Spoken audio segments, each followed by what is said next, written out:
अस्सलाम वालेकुम दोस्तों, उम्मीद करते हैं कि आप सब लोग खैरियत से होंगे और खुशहाल ज़िंदगी गुजार रहे होंगे। अल्लाह ताला की रहमत के साए में सबसे पहले हम आप लोगों को खुशामदीद करते हैं आपके अपने चैनल देसी डॉक्टर में, जिसमें हम आप लोगों के लिए लेकर आते हैं बहुत ही कमाल के देसी नुस्खाजात, खूबसूरती के लिए ब्यूटी टिप्स और घरेलू टोटके। तो आप हमारे चैनल को लाजमी तौर पर सब्सक्राइब कीजिएगा। सब्सक्राइब करने के बाद आपने सिर्फ ये करना है कि साथ में बेल वाले आइकन को दबा देना है। उससे ये होगा कि आपको हमारी हर नई आने वाली वीडियो की नोटिफिकेशन सबसे पहले मिलती रहेगी।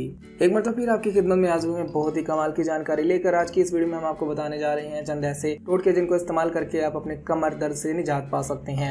कमर का दर्द आमतौर पर 20 साल से ज्यादा उम्र के लोगों को पेश आता है, या फिर ये दर्द उन लोगों को अक्सर होता है जिसका वजन बहुत ज्यादा होता है। अगर ये दर्द मामूली तौर पर हो तो थोड़े अरसे बाद खुद ही ठीक हो जाता है, मगर शदीद हो तो दीगर मसाइल का बाइस बन सकता है। कमर दर्द की बहुत सारी अलामत होती हैं, जिनमें कमर दर्द में कमर के अजलात कमजोर हो जाते हैं, चलने फिरने से दर्द होता है। कमर दर्द के साथ साथ टांगों में भी दर्द रहता है और ये दर्द आहिस्ता आहिस्ता कूल्हे की तरफ महसूस होता है।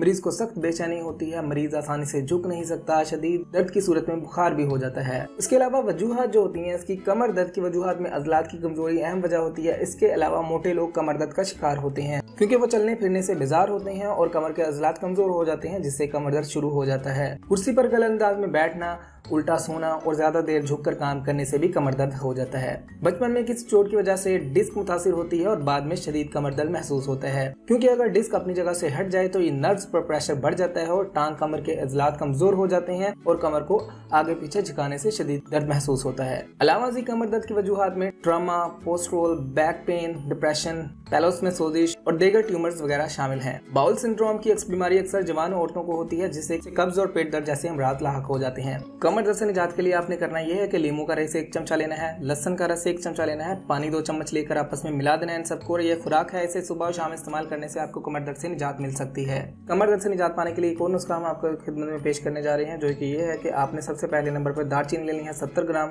मोच रस लेनी है 50 ग्राम, सलाजीत लेनी है 10 ग्राम, समुंदर फल लेना है 50 ग्राम, फलफल दराज लेनी है 30 ग्राम, गोंद कीकर 40 ग्राम, पीला मोल 30 ग्राम, लौंग 30 ग्राम, शहद खालिस 500 ग्राम, रोगने बादाम 100 ग्राम। तैयार करने के लिए सबसे पहले आपने समुंदर के फल का छिलका उतार देना है, फिर सब अदविया का एक बारीक सफूफ बना लें। सफूफ बनाने के बाद इस सफूफ में रोगने बादाम मिलाकर अच्छी तरह चरब कर लें। चरब करने से मुराद रोगने बादाम को सफूफ में मिला देना है। फिर इसके बाद इस तमाम सफूफ में शहद को मिलाकर खूब जोरदार तरीके से मिक्स कर लेना है। तो ये आपका नुस्खा तैयार है। आपने इसको इस्तेमाल करना इस तरह है कि आधा चम्मच चाय वाला सुबह निहार मुंह खाने के 2 घंटे पहले 1 गिलास नीम गर्म पानी के साथ या नीम गर्म दूध के साथ मुसलसल 1 माह तक इस्तेमाल करना है। इंशाल्लाह आप कमर दर्द से मुकम्मल तौर पर निजात पालेंगे। तो दोस्तों, अगर आप चाहते हैं कि आपको कमर दर्द से मुकम्मल तौर पर निजात मिले तो आप हमारे बताए हुए इस नुस्खे पर अमल कर सकते हैं। तो दोस्तों, अगर आप चाहते हैं कि आपको ऐसी ही मजीद हेल्थ टिप्स वाली वीडियोस मिलती रहें तो आप हमारे चैनल को सब्सक्राइब कीजिएगा, हमारी वीडियोस को लाइक किया करें, अपने दोस्तों और फैमिली के साथ लाजमी शेयर किया करें ताकि वो भी इससे फायदा उठा सकें। अगली वीडियो तक के लिए रखिएगा अपना ख्याल, हमें दीजिएगा इजाजत। मिलते हैं अगली वीडियो में, तब तक के लिए अल्लाह हाफिज।